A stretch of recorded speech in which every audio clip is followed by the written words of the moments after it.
Happy Friday, Life Church. How's it going out there? You are 2 weeks into a global pandemic. Congratulations, you made it this far. I hope you are doing well this morning. It is Friday morning, March 27th, 2020, that I am recording this news update for you. So I don't know when and where you'll watch or listen to this, but wherever you are, I hope you are. I hope you're doing all right. We are all facing something that we have never faced before. Our country has never faced before, at least in our lifetimes, or in the lifetimes really of anyone who's around. There's a lot happening. So if you're feeling a little tired, you're feeling a little exhausted, feeling a little on edge, that's okay. I think we're all feeling the effects of this in one way or another. And so, but I hope you're doing okay this morning. Hopefully you are continuing to lean into the instructions that have been given to us by the CDC and NIH and other organizations like that, and our local governments, our state government. Social distancing is important at this point. There's a lot of conversation out there around faith communities and God and faith, and at the end of the day, I believe God has given us faith, and we should believe in Him. But also, we should also use the tools that He has given to us, like science, in order to discern what is the wise way in order to live in our world today. And our scientists are telling us that this is the best path at this point to slowing the spread and flattening the curve is the social distancing. So hang in there. This is not the time to kind of release on that. So hopefully you're hanging in there. And if you are social distancing alone, maybe you live alone, or maybe you're just tired of talking to the people that you do live with, be sure to use Zoom or Google Hangouts or Facebook Live features, or what's the other one? FaceTiming. Interact with some folks. Reach out to somebody if you're feeling down, discouraged, need somebody to talk to. Don't hesitate to reach out to someone. One quick tip for you: if you have not started your car in a while, I'd encourage you to go out and start your car. Last night, I went out to take one of our cars somewhere, and it hasn't been started in probably over a week, and it wouldn't start, so it needed to be jumped. If you haven't started your car in a while, head on out there and start it up, so that just in case there's an emergency, you don't end up finding yourself stuck. Anyway, I know you were looking for some automotive tips from your pastor this morning, so there you go. Okay, so I want to run down a few things that are happening with our Life Church community, ways you can stay connected and ways you can stay engaged here. And the first thing is, this Sunday morning at 10 o'clock, we will be doing our Facebook live stream. So in lieu of our services, again, no services here, we will be doing our Facebook live stream. So that'll happen at 10 a.m. All you need is a Facebook account, Facebook connection, and you can jump in and join us on that Facebook live stream. I would just encourage you to let us know when you're on there, comment on there, say hello. Last time we did it, it was really encouraging to see so many people engaging and talking. It was really, in many respects, it felt like we weren't alone. It felt like we were a community. So I'd encourage you to log on at 10 o'clock on Sunday morning. Now, if for some reason you can't see that on Sunday morning, that's all right. It'll be posted on Facebook later. You can watch it, share it. It'll go out through our podcast, and you can check it out in the app too. So if you've missed it, or if the kids are driving you crazy and you got to go deal with them, that'll be all right. You can catch up on that later. So that's it. So join us Sunday morning at 10 a.m. Another thing we were working on this week is the Family Ministries page on our website. So for those of you who have kids here at Life Church, young kids all the way up through our middle schoolers and high schoolers, we spent some time building out those aspects of our website this week, and so you can go to lifechurchlancaster.org and click the Kids and Teens link at the top. That'll take you to a page where all the different age groups are broken down, and you can click the photo on any one of those groups, and that will take you to a page specifically for that group. And on that page, you will find this week's video that they would have watched in the Sunday morning service during their class times. The parent queue that is in there, that's a document that helps parents engage and talk with their kids about the things they're learning from the video and the lessons.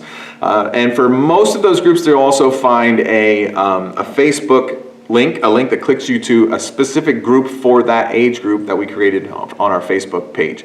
So, and on the Facebook page, then you can interact, you can ask questions there, you can, some of our teachers will be posting videos there or comments from some of the leaders. So that's a great place for you to kind of get some community interaction if you have some questions for kids or for our kids leaders, or you want to, your kids to engage in some of that content. So check that out on the website, lifechurchlancaster.org. Kids and teens link at the top, and follow through with the age group that you're looking for. One other thing I wanted to mention is during this season, everybody's home. Most of us are home in one way or another. The church is pretty quiet here at the building, but the spring is here and the lawn is starting to grow. And so we have a small team of people that help us take care of that. Our volunteers are taking care of mowing our lawn here at Life Church once a week. And whether or not we're meeting here, the lawn is still going to need to get mowed. And so we have some space on our mowing team for some more people who might be interested in mowing. So if you, especially during this down season of social distancing, you can sit on a mowing tractor and be completely socially distanced from everybody and listen to a podcast and help get the mowing done. So if you have any interest in helping in that regard, send me an email, jwolf@lifechurchlancaster.org. And that's the letter J and WOLFE at lifechurchlancaster.org, and then I'll make sure you get connected to those who are organizing those teams and helping make that happen. There are some other small projects around here that we're working on. So if you have interest in, if maybe you got some handyman skills or some horticultural skills, and you want to get out of the house a little and serve here at the church, there are some opportunities there too. So just send me an email if you're interested in anything like that also. All right, so as I kind of wrap up this little news update for today, March 27th, 2020, nearing the end of the second week of our pandemic, I was thinking about something I wanted to share. Life runs really fast. Most of us, we have established schedules, we have established rhythms, and as creatures of habit, that's a normal thing. That's a normal, healthy thing. But our society seems to have just gotten faster and faster and faster and faster with the advancement of technology and everything else that's going on. We're running at it seems like sometimes 150 miles per hour as a culture. And now we are all on pause. Everything's on pause. For some of us, our jobs are on pause. School is on pause for the kids. Maybe you had some ambitions for 2020 that you were going to work on, and they seem to be on pause. You were in the middle of trying to buy a house or sell a house, and that's now on pause. Or all kinds of things are just sort of on pause and waiting. And our rhythm and our systems have been completely interrupted. And now we're sitting around with gobs of free time for many of us, or at least just a lot of time that's not panning out the way it normally does. And so what I want to encourage us about in this, or just be thinking about, is it's in these kinds of windows of time, in these seasons where really life-changing things can happen. For the good, positive, life-changing things can happen. Now I know I'm not one to kind of, I don't want to be pie in the sky, and I also don't want to be dim and dreary. I want to have as a metered approach to this whole pandemic as possible. So I know that there's going to be hardship. There's going to be pain. It hasn't impacted Lancaster yet in dramatic ways, other than the fact that we're all social distancing. And so there will be loss, and there's going to be hurt, and there's going to be pain, and we're going to have to work through that together as individuals and as community, as a church. But there's also going to be new opportunities, new ways to grow, new observations. Some things are going to come out of this that we never saw coming out of it, and that impact your life forever, or impact the lives of your kids forever. So, for example, our kids, if you've got kids, the kids are on regular rhythms and routines and often have demanding schedules, taking them from one sport to the next sport. Now everybody's at a standstill. Our kids were in all kinds of sports, and now there's no sports. And in a season like that, maybe one of your kids picks up an instrument and begins to play it because now they have opportunity and they're bored. And all of a sudden they begin to realize, in this context, well, they actually really like it. Maybe they're actually good at it. And all of a sudden, something happens and they have a new interest, a new hobby, something that might impact their future, the whole course of their life. Maybe somebody picks up a book that they have been wanting to read, just never had the time to read. And during this season, you read this book and it impacts you deeply and impacts the direction of your life. Maybe somebody has been kicking around an idea for a nonprofit or a business and just haven't had the time to think that deeply about it. And now all of a sudden you have time and you're bored and you find your mind thinking about it. For some of us, the biggest thing that we contribute to our culture and the biggest thing that we focus our lives on for the next 5, 10, or 20 years might start right now in this window of time. The biggest contribution we make to culture, to society, to our communities and our families might start right now. You know, in Scripture, the Apostle Paul was someone who was a highly motivated, highly driven individual. When you do some of the biographical work on his life, you realize, man, he was just on the go. He was no moss was growing under his feet. I think that's the way that's supposed to be said. He was just moving. He was a hard charger. Type A, go, go, go.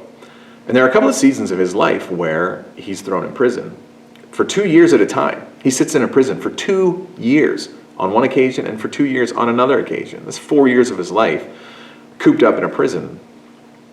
Well, out of those times in prison, the Apostle Paul writes what we call the letter to the Ephesian church, the Ephesians. He writes Philippians. He writes Colossians. And he writes Philemon. These are what we call the prison epistles. Paul writes these while he's in prison. These are some of the most quoted, most memorable books of the New Testament. And they are writings that have shaped Western civilization. And so out of a season of Paul's life where he was on pause, the pause created an opportunity for him to think and reflect and to do some work, to make a contribution, that ultimately that contribution changes the course of history. So for some of us, that will be our story. And for all of us, I would say just be aware. Maybe you'll pick up a habit, an instrument, like I said earlier, or you'll pick up a new skill. You'll be forced to learn how to do something else, and that will shape the rest of your life. You'll find out, oh my goodness, I actually really enjoy this. So be aware of those kinds of little things. Watch for those in your kids. Watch for those in your family members. And watch for those in our community. You might see somebody online. Hey, all of a sudden they're doing X, Y, or Z, and that's a new thing for them. And encourage that, because who knows what's going to come out of this season. Because generally, when we slow down and we begin to view the world from a new framework, from a new rhythm, from a new system process, we see different things, and in many ways, many times, those things make lasting impacts, lasting positive impact on our lives. So I know there's going to be negative. I know there's going to be some hardship. I know that's coming, and we can fight through that together, but there's also going to be a lot of good and a lot of exciting new opportunities that come about as we all sit around and wonder what to do with our days and find new ways to engage. So anyhow, that's my thought for this morning. I hope that was helpful and encouraging in some way to you. So thanks for tuning in, whether you're watching this on our app or on YouTube or listen through the podcast.